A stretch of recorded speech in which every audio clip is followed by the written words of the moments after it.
How many ways did I fuck this up? Hey y'all, welcome to the test kitchen. Today we're going to be making prebiotic soup, the recreation of the classic Miller-Urey experiment with stuff you will find in your kitchen.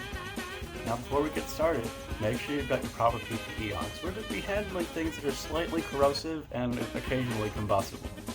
The main components of this experiment are hydrogen, ammonia, methane, and water. Those are all things you can find right behind me. All you're really going to need is distilled water, a couple of jars, some ammonia cleaning solvent, some salt, some batteries, and a little bit of natural gas.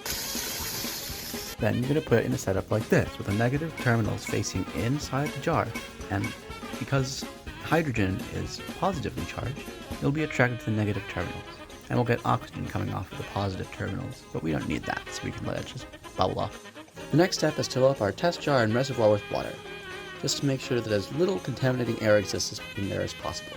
It's alright if there's a little bit in there. There's going to be oxygen and nitrogen dissolved in the water anyway. This was where I realized that I'd made a critical mistake, and that I didn't really know how to transfer the larger jar of hydrogen to the slightly smaller jar that I was using for the experiment. I decided instead to grab a plastic bag, transfer the hydrogen to the plastic bag, and then stuff the hydrogen bag inside the jar. This time around, I decided to be smart about it and get something that's actually smaller than the lid of the jar. I'm going to try to use this shot glass. Hopefully it doesn't pop up. Methane is lighter than air, so it should replace all the air inside. It ended up working, barely. The thing shattered just as I got it under the jar. Okay, so once you've filled your pot with water, simmering. And you keep simmering. And with that, we wait. Don't forget to zap it with a laser pointer once in a while.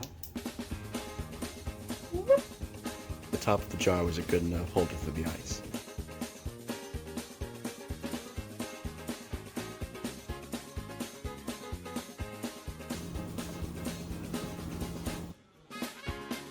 Alright, friend. It's been 36 hours of sustained cooking, and this is our prebiotic soup.